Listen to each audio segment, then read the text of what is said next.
As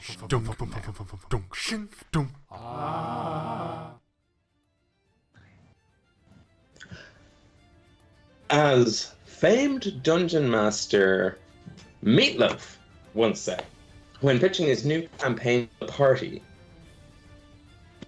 Bahamut at us when the party comes. When the fighting's done and Bahamut's out of hell, you'll be strong, strong, strong. Hey! And welcome to Homebrew, the show where we dullness of everyday life using our two favourite forms of escapism. The players are shaking their heads, and I'm not sure if that's because we're not live or because it's just so... Oh no, we're live. I thought you were finally going to break the fourth wall and introduce yourself as your famous dungeon master. Me once said, and I'm disappointed it wasn't. Hello, famous dungeon master me. That's now. I was expecting some kind of you can do anything in D&D, but you can't do that actually. Yeah.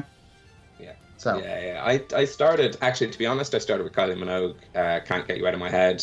Your retconning is all I think about, using, and it was going to be a modified memory kind of gag. But then I was walking my dog, and I was listening to Meatloaf, and I was like, Bahamut out of Hell is better. Like, That is good. I enjoyed Bahamut at Hell. Yeah, this is the show. This is where we dissect popular songs and interject the terms.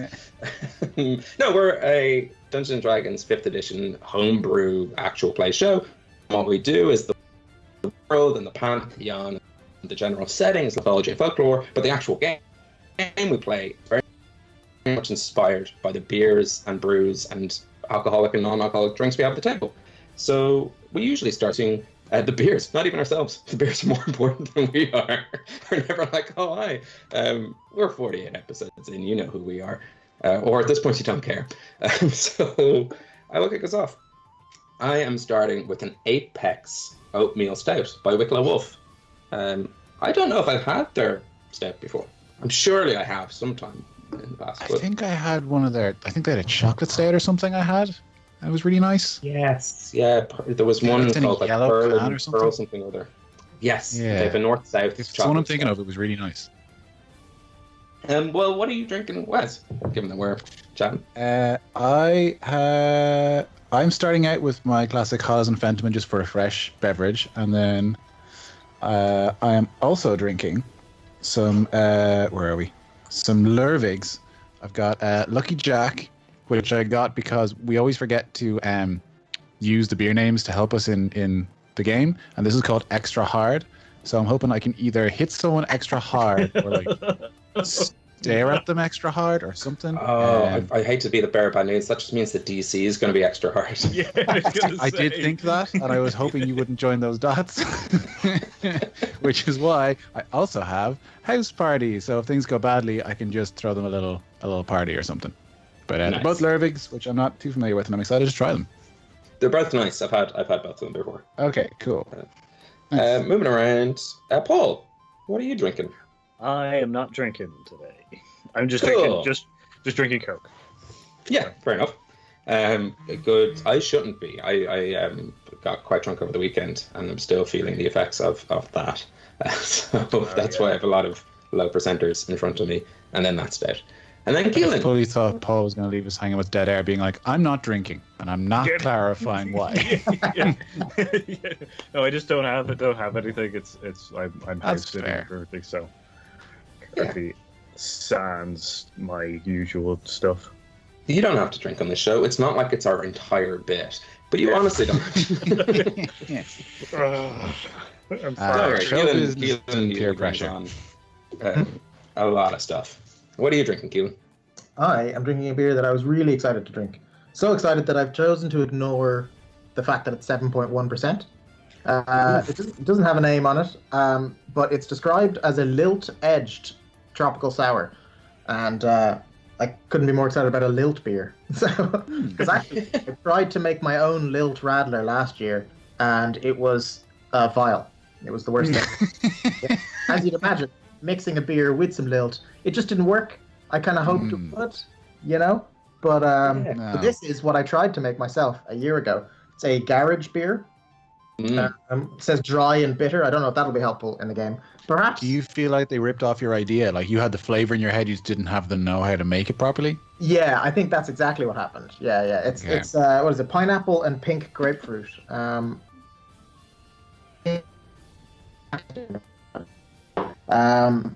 Could be useful. I have also thought of spells. I have a which I thought, I could have a particularly difficult roll, and maybe I want rather the roll be a 50-50.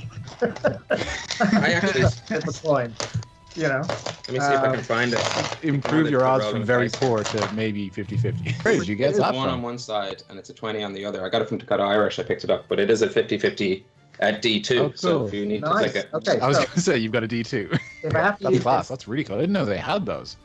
yeah, they're really nice. they're called coins. That's more doubloon than coin. So this is it's 50% left they're going for. 100% flavor.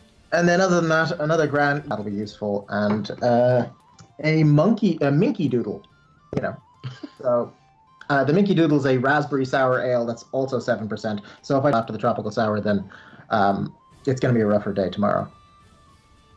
Well, that's future Keelan's problem. Yeah. Present Keelan's problem is being killed. And if you are drinking in the sidebar, if you're in chat and you're drinking, let us know. I see that you're saying you don't have to drink. No, sidebar, it's actually mandatory that you do drink. It's the only rule. We're allowed to be. I'm not allowed to drink, or I can not drink. But you definitely have to drink. We have the mods are waiting, so if anyone's watching it and they don't say that they're having a drink, we boot them instantly. It's not even like a like drinking's cool kind of thing or anything. It's just that it's infringing on Paul's copyright as the non-drinker. It's his thing for tonight. For this show only. And if you're below the table, leave a comment. Let us know if you come across any interesting brews. But that is the brew portion of the Homebrew show over and done with. Normally, you'll notice Lucy isn't with us. Lucy has some family grievances, so she can't make it tonight. So our thoughts and all our love go out to her. But normally she'd be telling you about the podcast. So I'm going to do that in her stead. We have a podcast. If you don't like looking at our faces, there is a podcast. It's about 20 episodes behind, so I always find it quite funny that we tell people about it, and if they've reached the point in which we're telling them about it, they're already kind of caught up. So it's not like there's no, you'd really have to slip for a while and then be like, okay, I'll wait a couple of weeks until the podcast catches up. But it's a great way to tell your friends about us if you really like the show and you want to talk to people about it. If you're like, whoa, what a interesting and intriguing plot. What are they going to come up with next? You can have discussions with your friends and tell them, hey, catch up with the podcast. We probably talk too fast to be effective at listening at like 1.5 speed, but you could try. You could always try.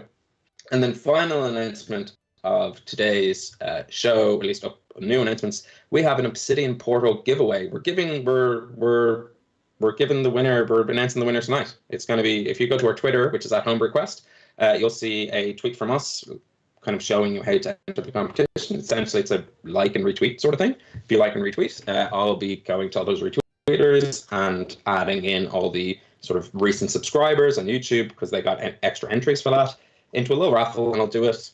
I will be doing it after the break. That's when I'm going to do it. That's the plan. I think that's... Anyone else have any news? Myself and Wes were part of a charity stream at the weekend. We want to tell people... I think you can still watch that.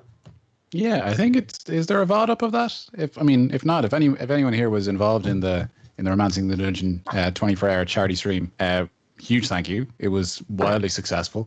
They reached their goal and surpassed it, I believe. Doubled it. I actually didn't think they did well anyway. But some great streams, great games, and myself and Ben were playing in a cartoon adventure hour game that he ran. Anyone here who's watched the show for a while is familiar with the Sky Tigers. Ben basically got to live out his childhood dream of creating a cartoon show. Yeah, there they are.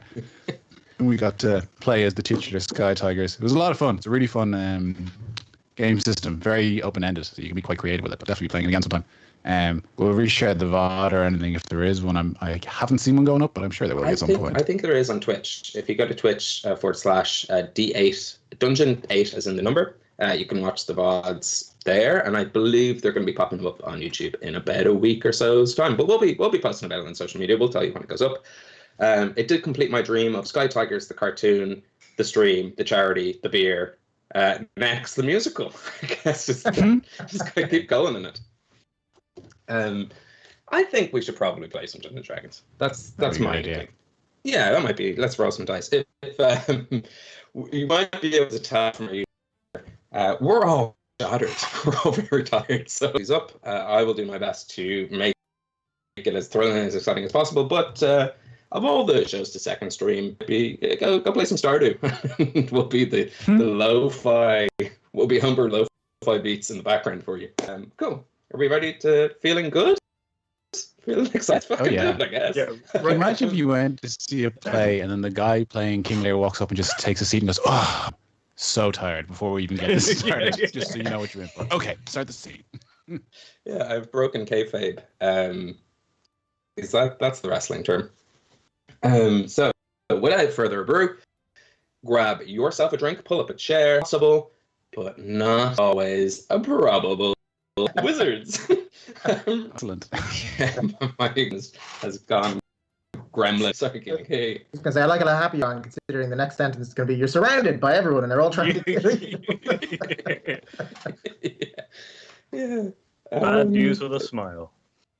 Why don't you bring the audience and myself up to speed? I like this. Forget what happens. That's for the players.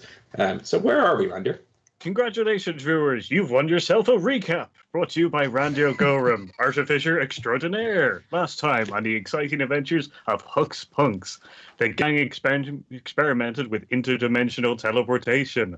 The gang can bamf on purpose. An important member of the gang has been discovered, Tilly, the very small lighthouse keeper who lives in Arlington Shield.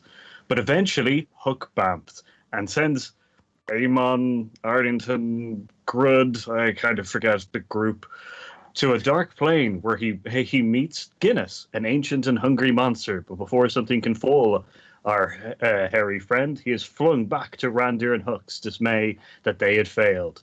Before getting to try again, the Fianna break in and attack the group's lichened friends. What will happen next? Will Iggy wake up from her scrying slumber? Will the Fianna kill all the good boys and girls of the Kingdom of Ossory? Will Huck bamf Arlington into the jaws of a monster?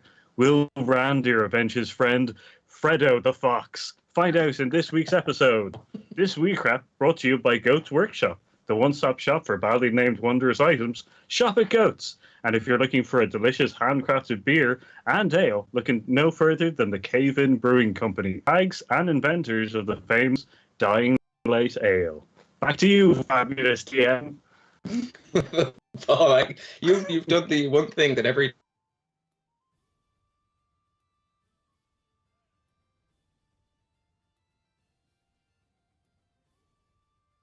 I'm just reconnecting now, so we'll probably connect in a second now.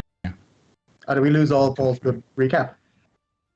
It was, but we got Paul's recap. Definitely got the audio, but I think we should be on in a second now. I'll confirm in a second. Sorry about that. I don't know. He was stuttering all the way through. He was on such a roll. I'm like the audio is probably coming through, so it's fine. True homebrew style, you lose some of the best. Yeah. This second take, that's gonna be great. It'd be heartbroken if we lost that now. I think it says YouTube is not receiving no video. It's still saying this. Interesting. Static, we're there.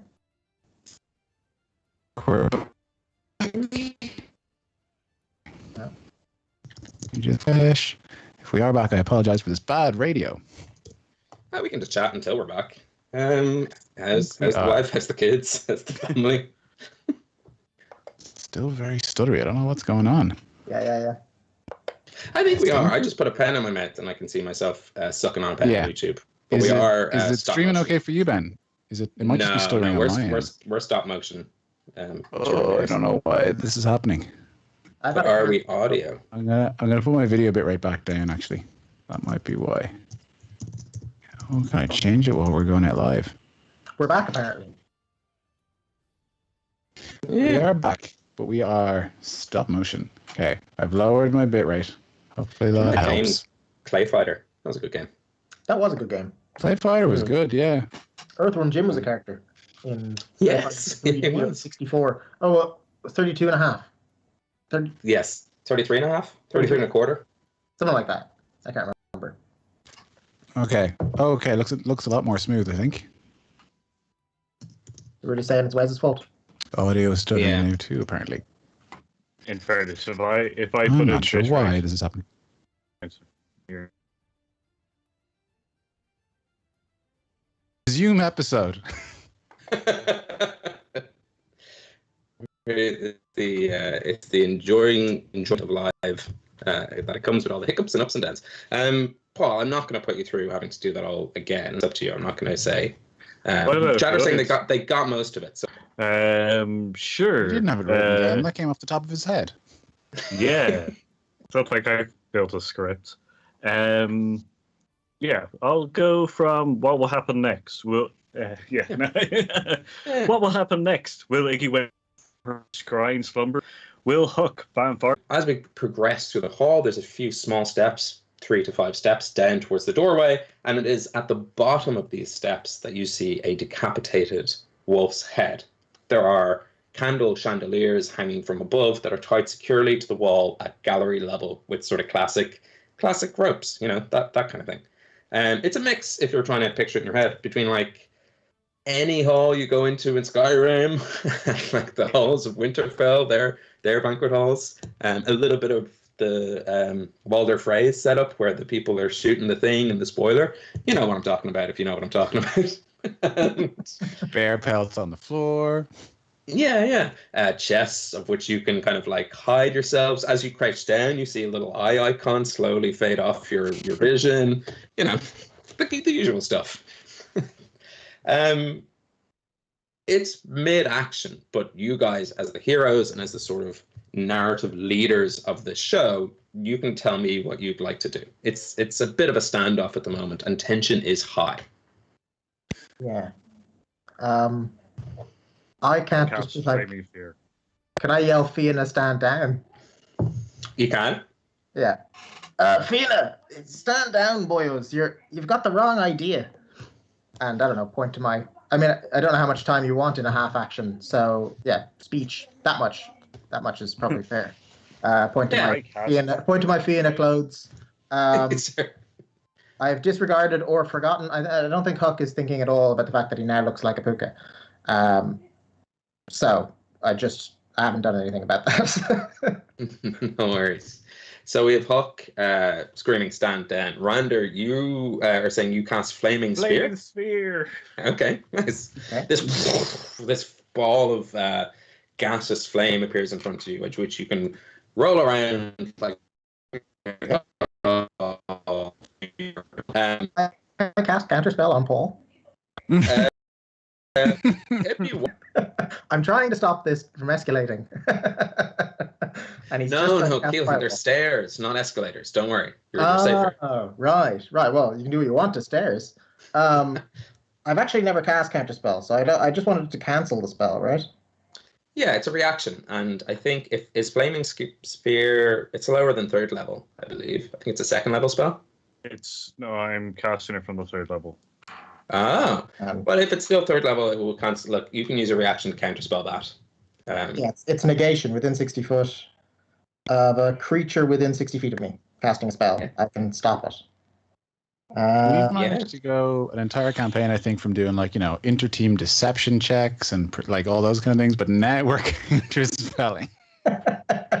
Look, it's a very delicate situation. Can I use my reaction? Yeah, absolutely. I think you can, yeah. But I don't know that I've succeeded anyway. I'm just making sure I'm going through it all. I'm going to use my rod to absorb the counter spell. Well, here's the thing. Counterspell I don't think it targets you. I think it targets the spell. But Keelan, why don't you read out the description of Counterspell? You attempt to interrupt a creature in process of casting a spell. If the creature is casting a spell of 3rd level or lower, its spell fails and has no effect whatsoever. If it's casting a spell of 4th level or higher, make an ability check using your spell casting, and the DC is 10 plus the spell's level. So it's 3rd, so I don't have to do any DCs. And is there anything in that description about who the target of Counterspell is? Like, I was looking at the creature. Yeah, it doesn't actually, of all the things in D&D Beyond and all the things they mention in their spell, it doesn't have target. It does say on a success the creature's spell fails and has no effect. But It says this is, in the description, does it not say it targets the creature trying to cast a spell? interrupt a creature in the process of casting a spell. Yeah, that's a classic open to interpretation sort of. That comes back into my court and my jurisdiction's DM. Yeah. You attempt to interrupt a creature in the process of casting a spell. Yeah, it's not. I'm going to say that unless in classic D&D rules, unless it's written there, you can't infer that they mean something that they haven't written down. And so many spells in D&D that says you target a creature that I have to assume that they purposefully left it out. So you wouldn't be able to use your Rod of Absorption, because I think the Rod of Absorption is when a spell targets you. Yeah, it does say that, but we have done it in the past where I've countered a counter spell using the rod.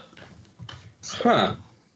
Interesting. Well, then I'll pass over to my good friend Wes, who's the rules lawyer at the table, to say there's two options, Wes. Oh no, I was wrong before, or I'm wrong now.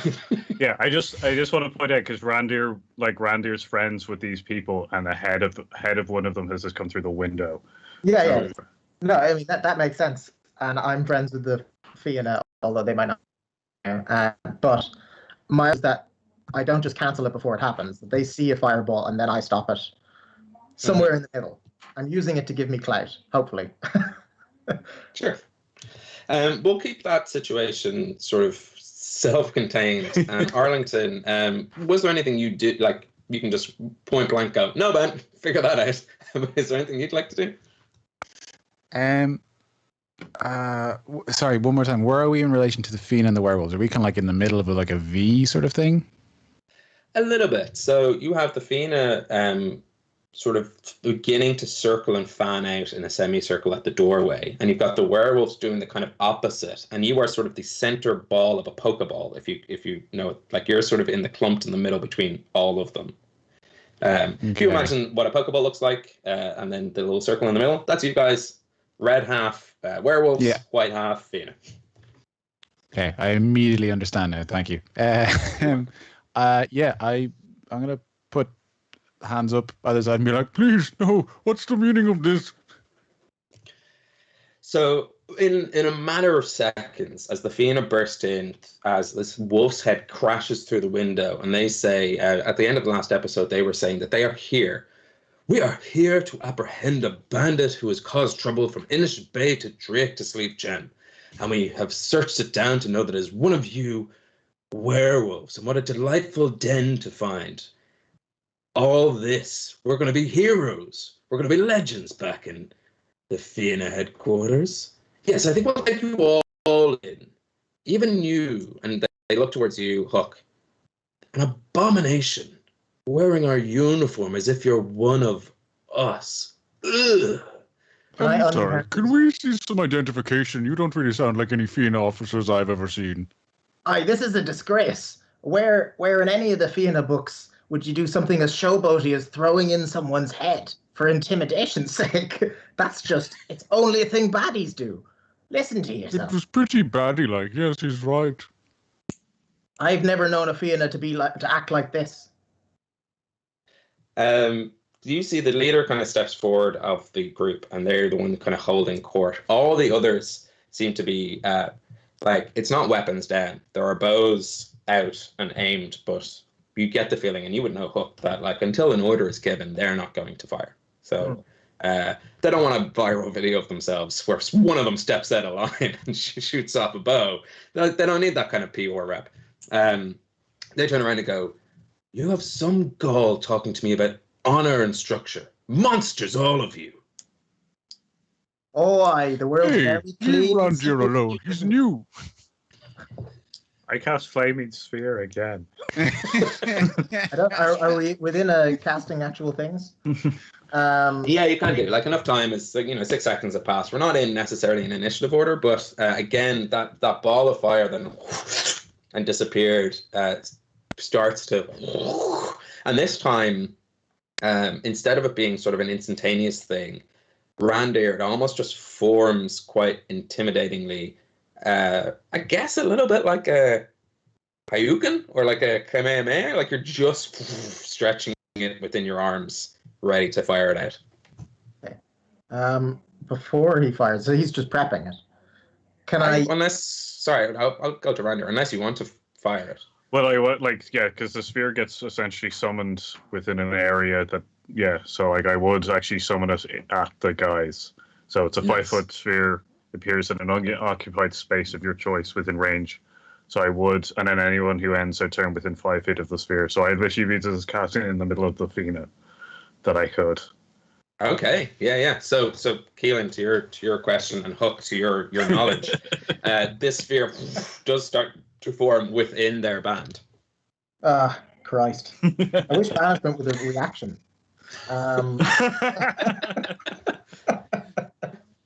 They're my Lycan friends, and these guys killed them, and then they called me a monster. Yeah, look, I'm not mad as a fan of them, but the chance of a chat, and you keep trying to kill them. So they killed Freddo the fox, man. I'm well within my ability to cast counter spell again, although he's continuously wasting spell slots. Mm-hmm. Ones that I can reuse because of the rod. Yeah, wasting my spell slots is what I'm saying. Yeah. I have one more delightfully devilish of me. Yeah. One more gambit in which I try to counterspell it. If it's still third level that he's casting, then I don't have to roll anything. If he's I'm doing second level this time, just to. Okay. So we have accepted the rule that the rod of absorption can't do counters over counterspell. I don't think so. I can't remember how we got to it doing it before. I think because I'm almost certain, like, this is the thing, Paul. I'm almost certain we read, like, you target a creature and you counter the, like, I think I would have made the very similar call before, because this was in the fight with Lamhog, with Law Vogue, I believe. Yeah. And there was a lot of counters. I think we had a lot of discussions of kind of, I'll do this, I'll do this, I'll do this. I think there was a little cross chat, and as it turned out, it was Huck counterspelling or Iggy counterspelling, but ultimately everyone kind of went to, let's stop this. And we kind of went, one of you's done it. Like, okay. I think. Because the rod is an incredible item, and I don't want to nerf it. That's Gary Gygax's job. But it does say, if you're targeted. So I'm going to stick to that rule as intended. Yeah, as the DM, that's a DM call. Nice. Cool. So, and we can argue. You can call me everything under the sun the next time we're in person. Okay. Can I counterspell and then immediately turn around to Rander and be like, "Will you chill out? Will you chill out for 1 second?" They killed as much as a rabid-like glare I can give to a friend. Do we recognize any of these soldiers from a time with Fianna, or even Huck, I guess, specifically? But I was wondering if I could roll anything if I know about the order, the way things are structured within the Fianna, so that I could possibly give myself a rank. Obviously, I'm quite low ranked anyway. Bluff a slightly higher rank. And is there anything I could, like, is there any Fianna knowledge I have that I could use to kind of slow them down for a second? Yes. I'm not trying to, I don't need to do very much. Obviously, it's not going to hold up to much scrutiny, but. No, that's a fair question. So I need you to roll a history check or just a straight up intelligence, whichever you prefer. I think they're both +0 as it goes. So, yeah, I can't imagine my intelligence is any better. No, it's not. Hey, that's a 19. So 19. Nice. Right. Yeah. You know enough that the Fianna, while somewhat organized, the way it works in Hibernia is that there's sort of factions. They're not necessarily all connected, but there is a joint understanding between the Fianna of Inish Bay and the Fianna of Drift and Sleeve Gem and Bahaglen, which is where you were. And Bahaglen are seen as like the pinnacle of them. Like that's if there was a headquarters, if there was like a central hall, it would be the hall of Bahaglen where you sort of were initiated. So you would know at least the names of some of the higher ups, and each Fianna has a champion of the hunt. Abby de Vauclair, your friend from Drake, was their champion of the hunt there, and you would know that the champion of the hunt in Baglen kind of holds the biggest weight. It's a bit like for the Fianna in Ireland, Fionn McCool being like, oh shoot, like never king, but like one of the best Fianna warriors that we've ever had.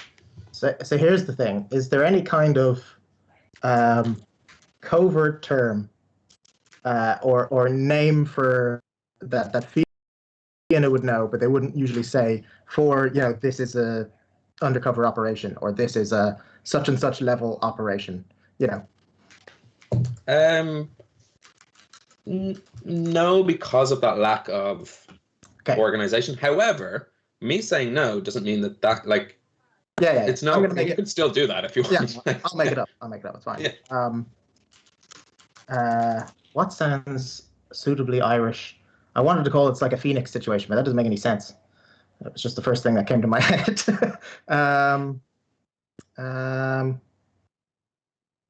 Kelpie, even though they're not particularly strong. It's innocuous. It's a Kelpie.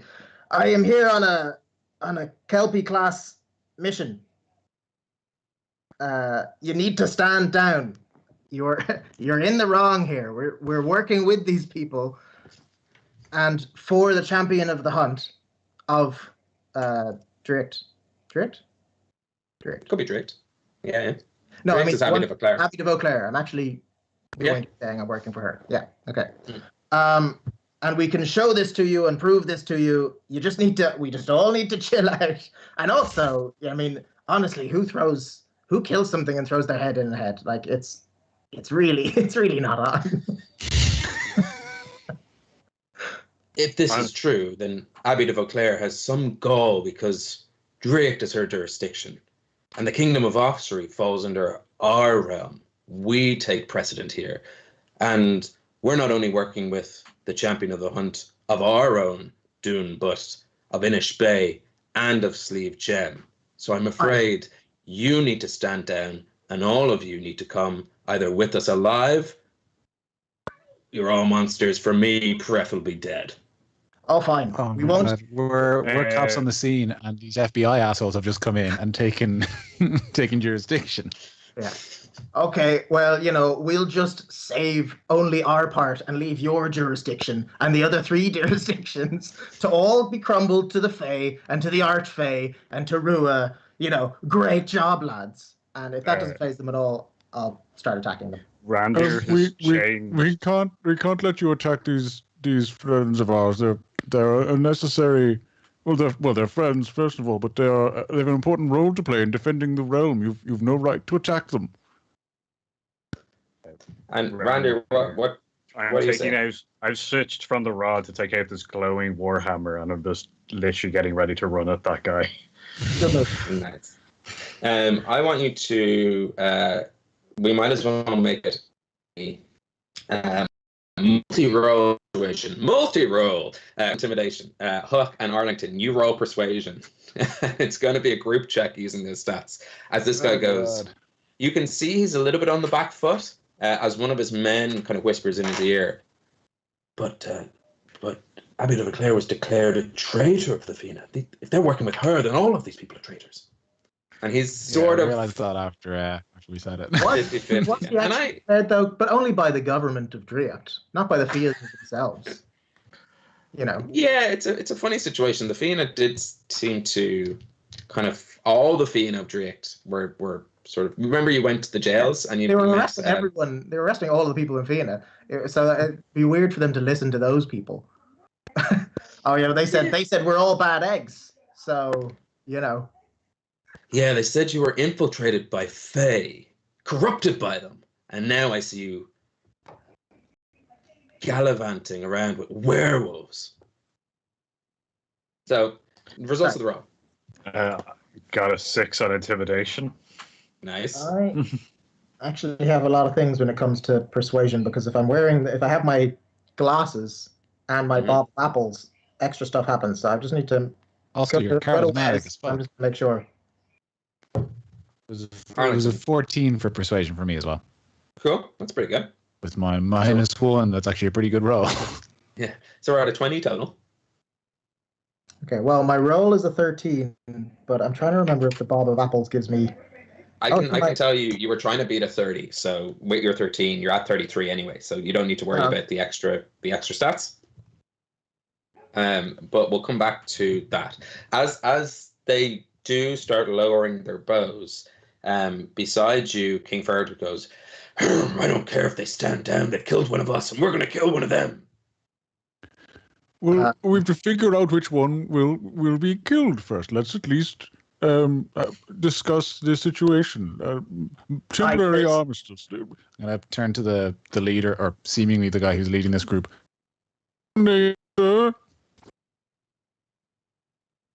I am Pazzo. There's trouble brewing. Pazzo. Pazzo. And you realize that beside him, he has a very long rope, which, if you follow it, no one but the audience can see this. This rope is kind of leading outside, and outside attached to this rope is a man in a bowler hat with long white hair, talking to two other men in bowler hats beside a tree and a boulder. And they seem to be doing their own So weird. postmodern thing. But Pazzo, this rotund Fianna man has walked in and seems to be causing problems here. I'm not really sure what to do with that information, but okay. Yeah. Don't worry, Beckett fans around the world are slapping them. To clarify, the glasses give me advantage on performance checks for public speaking because I can see it. So I don't think this qualifies as a performance check. No. Randy's just like, I'm with the king on this one. He's just holding that glowing hammer. We got them to stand down. We need to talk about this. There's a lot more at stake than King Faradoc, please don't attack just yet. We'll figure out an amicable way to keep everyone happy. I'm not happy about this either. But we need to figure out what's going on for the greater good. No one comes into my halls, kills one of my pack, and gets away with it. We were all. They won't get away with it. What do you propose, hairy one?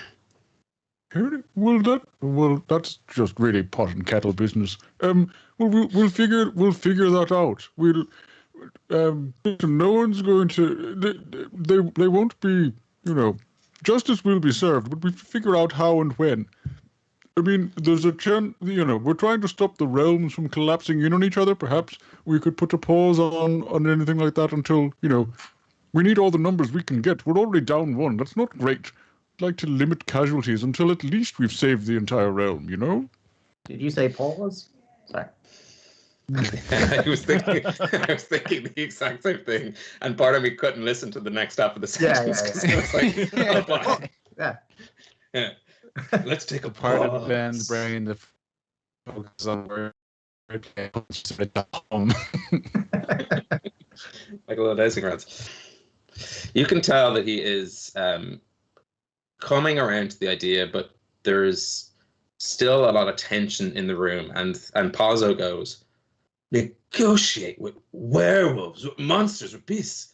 They hardly have the intelligence. Are you mad? I'm sorry, lads, but I'm done. Oh, no. Like, I'm running at this guy full force with the hammer. Like, these guys saved my life. And we're really good. Not a Just ranged before attack. you do, Rander, roll an insight check just before you do. Okay.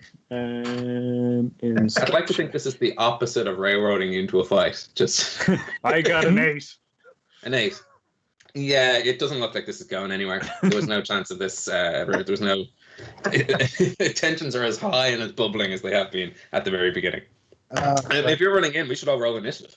That should be what we're doing. Like, unless someone could actually physically grab me, I can't deal with this guy anymore. I'm rolling so badly. I got a 4. I am strongly considering banishing you. Go for it. Look. All of my high-level spells I could be using to kill these people. I'm wasting on you, Paul. I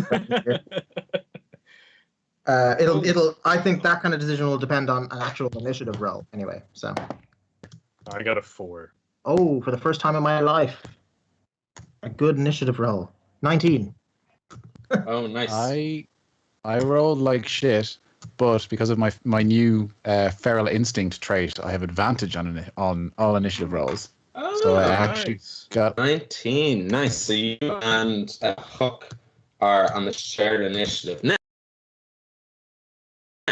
I have seen a lot of podcasts go, how this actually works. You get to decide as a party who goes first. Yeah. So by all means, do that or decide now.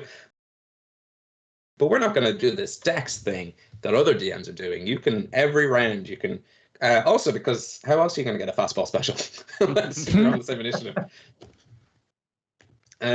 Cool. So Huck and are up first. I think it makes sense for Huck to go first and calm down, whereas I think Huck's probably a bit more invested. I'm just trying not to have my group of. He'd probably hesitate a bit more. I'm fine with Arlington going first. I'm just trying to think what makes the most narrative sense. No, well, so it's whether or not narrative sense on this show. Ben, I know you gave us the lowdown of the structure of the room, a la Skyrim banquet hall. Bearing in mind that I have the spell Animate Objects and can animate a number of different objects, what kind of carpets or ropes or chairs or things that are around that? What I'm trying to do is create 10, I think it's 10 medium objects I can create, but I should check. Things that can get in the way and stop people, or I was hoping for a carpet just so I can pull the rug out from under Rander's feet. Yeah, absolutely. And there's something I want to incorporate from Cartoon Action Hour, which myself and Wes were playing at the weekend, which is that the players have a little bit more agency about the props and stuff in a room. So like, just because I didn't say carpet doesn't mean it's a carpetless room. If you were like, is there carpet? Then I think we should start doing that a bit more, because it helps flesh out the action scene. And it's sort of, things are just a bit more narratively surprising then. It's like, oh, use this. Now, if it's like, oh, is there a well of healing in the middle? Yeah. Then no. Unless, of course, you have a beer called Well of Healing, in which case, absolutely. But I yes, literally I've literally made notes about that for this episode, because I pictured like the room itself, and I imagined being on like a curved stair with like ropes tied to it, and that bit in like Robin Hood Men in Tights when he cuts the rope and then the sandbag lands on his head. I basically wanted that. I specifically mentioned chandeliers with ropes because I was like, we need to start something I learned as a DM. We've been doing this for 48 episodes. The monsters don't, like, if you're a DM out there, forget about the monsters. The monsters are monsters. Concentrate on the environment. The environment is where all the fun is.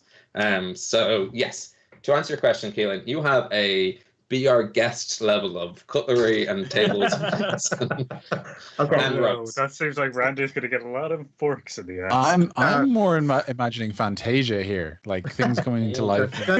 Yeah. Dun, dun, dun. Yeah, I mean, getting the broom to go to the well. Okay, so if there's a rug, and if that rug is placed in such a way that Randy will run over the rug, then that's one of the things. It's important to know, I can do 10, I think, small objects. A medium object counts as 2 out of the 10, so 5 medium objects, and a huge or large object is 8 of my 10. So if the carpet's massive, it would be a huge overspend. But if it's a cool mechanic. Yeah. I think if there is a carpet here, the way they would have done it is it's a long, like, it's the entire room. I don't think they have separate, you know what I mean? You wouldn't, like, interior designers around the world, no, you wouldn't have multiple carpets. It would be like, it starts at the bottom of the stairs and runs underneath where they put the table all the way up to the king as a sort of red carpet sort of thing. So you think it's a huge carpet? It's going to take... I think it's pretty big. Could also be a lot of little rugs that they each sleep on. I honestly, I don't mind, because I can't think of anything else, like... It's chairs or ropes or other things. I think taking over the chandelier would be fun, but that would definitely be huge, and that would be all of it, and that would be more attacking. I don't want to drop a chandelier and Randy at the moment. I like how you added that. Go with the carpet. Is it medium or large? I don't mind at all. It's obviously your call. So I will give you this choice as a player. It can be medium, but you don't actually animate the full carpet. You're just focused on half the carpet. So if you try to do stuff with it later, you're only really moving around half a carpet. Or it can be large, and it's the full carpet. Whole carpet. I mean, is there anything else on top of it? Yeah. You've got tables, chairs. You've got the suits of armors. You've got those banners either side. You've got rugs, essentially rugs hanging from the wall in all those banners. The reason for my question is if the carpet's got a lot of stuff on it, then animating it won't do a lot of good if it can't move. There's a couple of werewolves and yourselves because you're sort of. Yeah, we can pull that from under ourselves. Okay, cool. Yeah. I'm gonna go with the full whack then, and then what are small things? They just have to not Candles? be carried. Candles. We've got candles. Cool. Yeah, and 2 candles. Yeah. from the walls, lit candles. They'll be alive. You know, like Gillian, here's your choice. You can either animate 4 candles, or also there's 4 candles. Yeah. Thing that... You think I'll of animate the 4 Ronnie candles. skit? Actually, yeah, definitely. Okay, cool. Yeah. 2 4 candles. Nice. And the rug. And if I can give it a command within that's concentration, just so you know, and I can only do it for up to a minute. These are the limitations on animate object. And as a bonus action, okay, I can mentally command it if it's within 500 feet of me. So if Randir is running towards them on the carpet, then I hope to whip the carpet up at an end so that it creates a wave that heads towards Randir. So I bow faster into the guys. I like it. Heading straight towards you. Well, run towards the bullet. That'll show it. I will boil this down into a simple acrobatics versus Arcanaut check. It's your magical ability. Okay. I've played a lot of games with Randir the dwarf in different iterations. I'm hoping. Distance. Nice. Jesus. See, you shouldn't have said definitely thinking I was getting a 1 there. Yeah. Well, I mean, it's the fact that he's quote unquote Arcanaut check, which interestingly for a magic caster, I'm dog do at. Not that I can't swear, but you know. If you want to, or if you want to say that there's a flourish to this and you want to use something else, I am, as your benevolent DM, always open to being convinced otherwise. But magic seems like the best skill to use. No, you're fine. You're fine. Like I can't think of anything else. It's not really sleight of hand. I'd be better if it's me persuading the carpet to do its job well. Got this. Okay, I rolled a 12, and I actually have +4 in Arcana, so it's 16. It's not sufficient. Nice.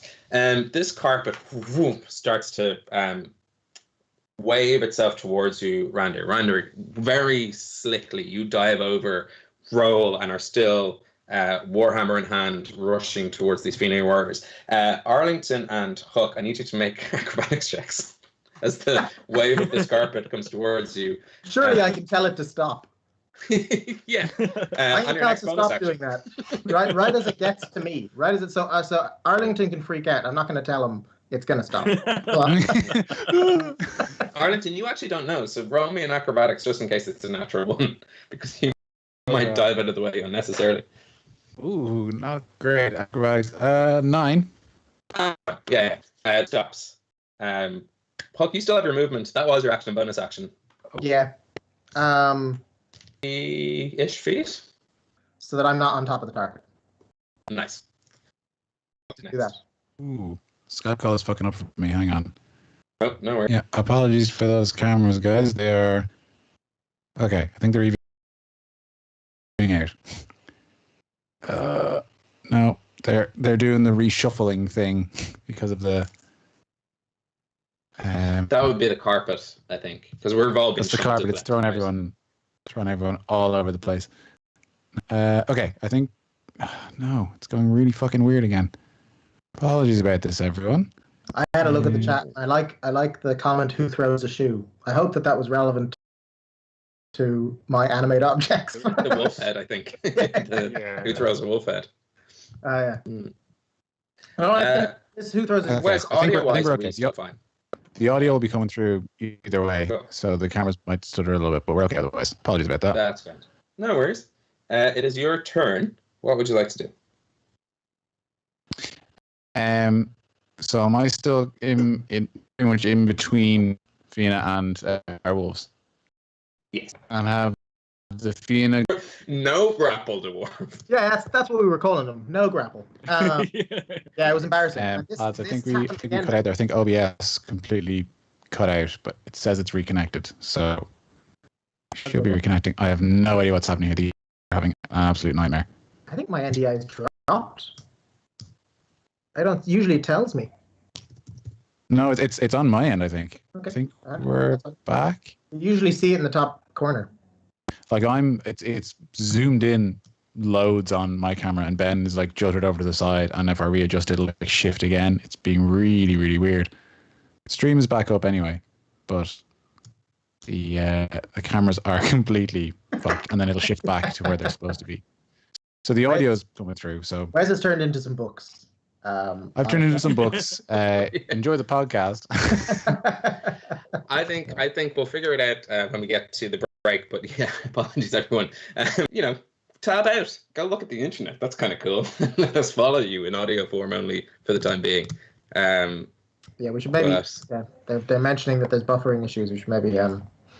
Yeah, we will maybe get to the end of this round and then take a break and see where we get to, if that sounds fair to everyone. Cool. I'm gonna mute while I swear at my computer. Yeah. Wes, I need you back for one more thing. You tried to chase after Rander. You tried to grapple him. Is there anything else you've raged? I think that's everything. That's everything I got, unless I want to really start burning some resources, which I don't want to. That is A-okay. The Rander, as you run towards these Fianna warriors, the werewolves behind you also begin to fan out, and the 12 werewolves of this court start kind of picking off and choosing different Fianna bands to fight. And the Fianna warriors in front of you also begin to sort of fan out, and it becomes a skirmish. In a matter of seconds, it's absolute chaos. Arrows are whizzing past you, and you guys find yourselves approaching this leader, Pozzo, and a band of 3 archers. And as you rush up to Pozzo, he's next in the initiative order, he begins to wave his hands around and almost creating a sort of polyhedral force cage in it. You see that he has illusioned in front of him a facsimile of yourself in a cage, and he pulls it tight, and you feel your body begin to seize up. And I need you to make a wisdom saving throw as he tries to cast Hold Person on you. Can I use reaction to counterspell it? Yes, because you didn't try to counterspell. Yeah, the last time I haven't. Let me sure I still have spell slots to save. I was going to say, I think you burned through a lot of those bad boys. No, luckily counterspell's the 3rd level. Oh, you were fully rested before we got here. Yes. Mm-hmm. There goes all 3 of my 3rd level spells to counterspell. What's the level of the spell? 10 plus the level if it's higher than 3rd or 4th. It's a level 2. Okay, cool. Then countering it. You have an open at the same time. His action.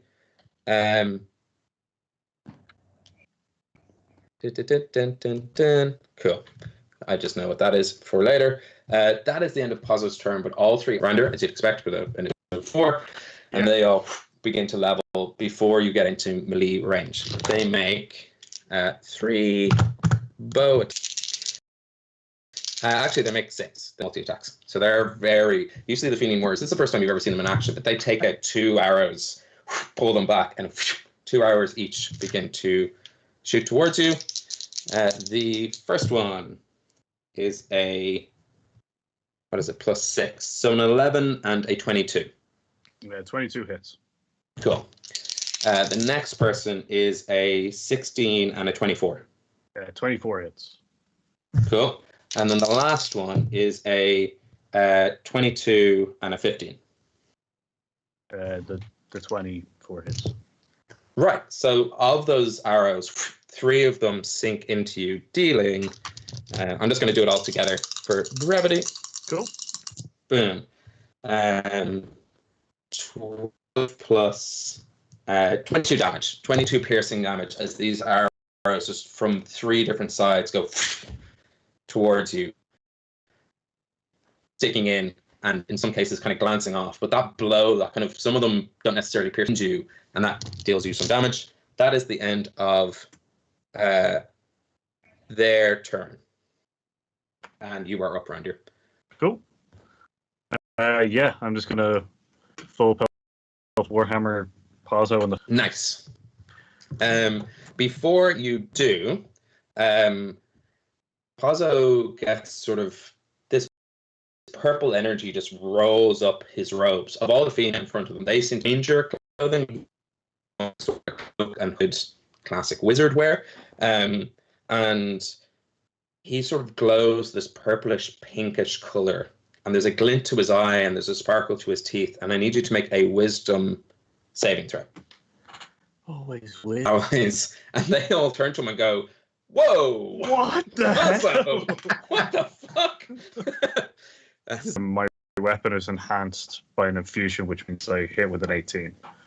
Nice. Yeah, you hit. Cool. And oh, sorry, wrong one. I'm rolling on the thing. That's not the one. Sorry, it's 1d10 plus 6 plus 2, so 12 damage altogether. 12 damage altogether on Pazzo. Nice. And this is with the Warhammer, is it? Yeah, so I have my Warhammer is infused with an enhanced weapon, which grants a +2 bonus to attack and damage rolls made with it. And it's a Warhammer, so it's versatile 1d10 while using 2 hands.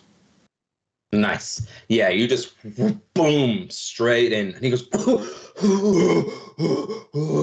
and he is like winded by this Warhammer attack straight to his stomach. We are around, and I think for the sake of figuring out our tech issues, as Rander runs in with 3 arrows stuck into him, wailing on this wizard, as Arlington and Huck look to him, trying to stop the chaos, and realize that a torrent of mayhem has appeared around them, as there's this like snarling, scratching, the whiz of arrows. It's become a skirmish of the nth degree.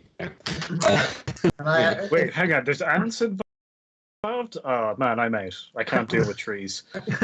Can I add that maybe I look at Arlington and that he looks at me, and we're in a sort of, oh, well, we've tried, and then go straight, it's the starting of us running into a fight? Yes, absolutely. As you kind of go, I guess we gotta fight. We are going to take a quick break. Before we do, just 2 very quick announcements from ourselves. Obviously, you know we are a long-standing partner with Dakota Ice and Dice Trays, and kind of accessories to level up your tabletop experience. And if you go into dakotaart.com and use the promo code HUXPUNKS, you'll get 10% off your first order. So if you've been meaning to get something, if you sort of have your eye on one of the more luxury items, get 10% off. 10% off a higher number is more money off. That's how that works. And of course, we have a Ko-fi account for this show. It is ko-fi.com/homebrewquest. And if you're enjoying the show and you want to throw a couple of coins our way, what we do with that money is we donate it to MASI, the Movement of Asylum Seekers in Ireland. So we do this in our spare time for fun, but we know people like to support small-time creators like ourselves, but we want to just make sure that that money goes somewhere good. So that's what we do with that. I will have a winner to announce after the break for the Obsidian Portal giveaway. So honestly, this is your last chance to enter. If you're in chat and you haven't already, do get your retweets in over on Twitter, and I will pull a name when we come back from the break. Wes, you were in control of OBS, so why don't you let us know when we're gone, and we'll be back in about 15 minutes. Oh, mighty computer, please do what I say. See you.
I'm going to start tearing my hair out, just preemptively. But I think it's working. We should have audio. So it's all working. Yay. Okay, we're live. Welcome to part 2 of Homebrew. Thank you for bearing with us as well. We're having a lot of tech goblins, more so than... I did not write goblins into this fight. So what they're doing here, who knows? But we have a winner to announce, and then some news for chat and stuff like that, but I'll get to that after we announce the winner. So I went over to pick our winner, and congratulations to Erasmus Decker, at Erasmus Decker on Twitter. You are our winner of the Ascendant membership for Obsidian Portal. I will send you a message. I'll DM you. I'll slide into those DMs, and I will say, hey, give us your deets. I'll pass those deets onto Obsidian Portal. So congratulations. Yay! Well done. Congratulations. Enjoy the tool. Like it's yeah. One. Really good. That sounded really bad. That sounds really weird. I mean, I'm more of a Perfect Circle fan, but yeah, enjoy Tool, I suppose. Yeah. But the other bit of news is that we were chatting during the break, and with the staggering issues and with the tech issues of the show, we were thinking that it might be more beneficial for the excitement and for the drama and for all the thrills and highs and lows of D&D to actually call the stream tonight early and pick up when our internet is a bit more stable right in the middle of this battle. So that's what we're going to do. We'll be in 2 weeks to kind of pick up there. So apologies if you are watching along live. If you're not watching live, you're probably like, oh, that's cool. I'll just click on to the next episode. It will be seconds for you and 2 weeks for us. But I did want to say a huge thank you for joining us. We know we have the sidebar are incredible. So we are really sorry that we have to kind of do this. We tried a lot of stuff. Paul and Wes, who were the nerdiest among us, were talking a lot of leet speak in the break, and I didn't understand any of it, but it seemed complicated. And the right thing to do for the story, for the show, and for your entertainment and enjoyment is to say, you know what, cut your losses and make this fight as epic and as enjoyable as it is. And fingers crossed, actually, which is a really good point, Lucy might be back with us in 2 weeks' time, which means that it's a big old Hucks Punks battle and super exciting stuff. So if that's the case, why not wait for that? So as a little bit of a narrative wrap up, and so you know where you're coming in 2 weeks' time, we have the Fianna at the entranceway to the Kingdom of Ossory having burst in. Randir rushed forward and landed a walloping blow right into Pozzo's chest, wounding him and utterly embarrassing him in front of the band of Fianna around him. But all around this, in a tempest storm, we've got werewolves jumping, ripping into these Fenian warriors. We've got Fenian warriors incredibly trained and coordinated, just taking down werewolves left, right, and center. We see one of them pull back the string on their bow, fire off an arrow, just miss a werewolf. The werewolf, looking really cocky, sort of snarls until we realize that the arrow, ding, ding, ding, ding, ricochets off 3 suits of armor to hit that werewolf in the back of the neck. What a shot! I think he calls out. And right at the moment where one of the Fenian warriors has a rope for the chandeliers in their hand and a sword in another, and we get the feeling that they are about to slice that, soar into the air, and all chaos will reign. And that is where we will end tonight's stream, in this absolute mayhem, with tables slammed down, people jumping for cover, suits of armor being pulled in the way. Is there fire? There was lit candles. Who knows? Anything could happen. It's a homebrew. But yes, that's what we will do. For a kind of final tableau for all you, it was top of the round. And we'll go in initiative order. Huck, you've sort of narrowed your focus on the 4 members of the Fianna in front of you, Pozzo and these 3 archers. What would be the sort of final pose that the audience would see for you? I would be about to cast a very big spell with marginal concern for the fact that Randir is in radius of virtually best spells. So that I'd be crackling air and fire in my eyes because I tried to be friendly, and now they're all trying to hurt my friends. So I think I'm going to be joining the old fireball in the back crew, Ardington. I have all new and much more powerful spells than fireballs now, Paul. Matching tattoos. I've always wanted matching tattoos. Amazing. So as this crackling arcane energy and the threads of the magic fabric of the world begin to do that satisfying rip around Huck, Arlington, what are people seeing? Arlington's kind of like he's looked like he's been wrangling cats, like trying to calm Huck down, kind of calming people down. Missed grabbing Randy, and he's kind of resigned himself, so his shoulders kind of slump, and his hand just slowly clasps the end of his axe, and then the axe ding lands on the ground, and he tightens his grip, and he goes like, "All right then," and I think he's resigned himself to violence. Nice. This Pazzo seems to be beaded right on you, Randir, and the archers fan out to try surround you. You get the feeling this is a classic like playground beatdown. They are now focused. As these archers and this enchanter begin to focus their energies towards you, what do the audience see? Trying to figure out. Randir just like, he just reestablishes his grip on the warhammer, and he's just like, I don't know if I should rekindle my old catchphrase. Yeah, I think I will. I'll just be like, "Time, gentlemen." Nice. Yeah. Say it once. It's a cool quip. By the time it's 3 times, we're putting it on t-shirts. It's not a catchphrase till you say it a couple of times. Yeah. And Randir, being a businessman and a commercial success, he knows the importance of a tagline and a slogan, and "Time, gentlemen" being it. And with it being anyone's game, and if you excuse me, Keelan, it being 50-50, am I right? Yeah. We will pick up in 2 weeks' time. I should mention, because I realized that we're ending a little bit early, we were thinking of just jumping over into our Discord. So if people want to just hang out and chat, that's what we'll be. We'll be over in the Chill of Tara, which is the name of our voice channel over there. That's where we will be. And yes, I'll take a suggestion from chat. Lindsay in chat was drinking Pup Scorpion Hill, and from out of nowhere, from the armory of this castle, you hear the telltale sign of scorpions coming out of nowhere. Of course. As they swarm. Is that an editing error on the behalf of this person's episode? Maybe the next episode the new editor will be in, and they'll slice that together. Different scorpions are in the battlefield. Let's make that in canon by saying one of the Fenian warriors conjured woodland beings. That scorpions are classic woodland beings. So that's what one of them. Yeah. That's what one of them has done. We got scorpions in the battle now too. We're just going to jump over to Discord. Ironically, I think our stream in the second half has held up quite well, but it's been perfectly fine. I think my camera's stuttering a little bit here, so it's not perfect. It's not it's not to the quality of which we hold ourselves to on the show. Exactly. Production wise, it's the highest quality we wanted. Playing wise, no, but production, that's what we pride ourselves on. So we will be back in 2 weeks' time. But before we go away, Paul, on Thursday evening, what are yourself and Patrick talking about? Do you know that yet?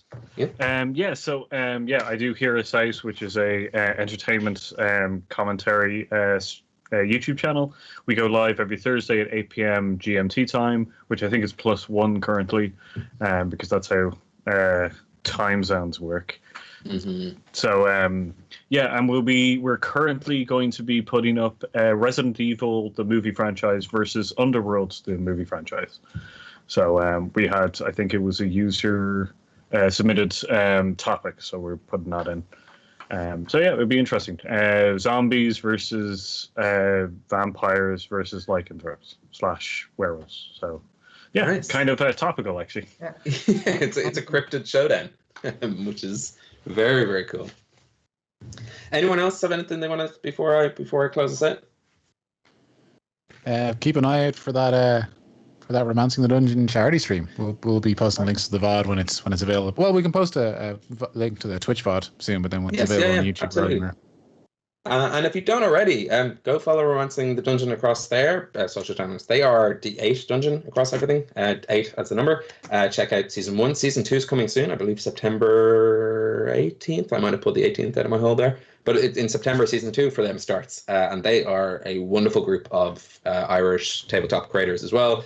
They are a softcore D&D romancing podcast. And what a concept. And actually, what a show. So it's all very, very good fun. And if you like us, if you like us, you'll like them. That's kind of, it's a nice balance of it. So yeah, I think that's us for tonight. Until then, we'll be back in 2 weeks' time. Until then, be sound, look after yourselves. Good night, and joy be with you all.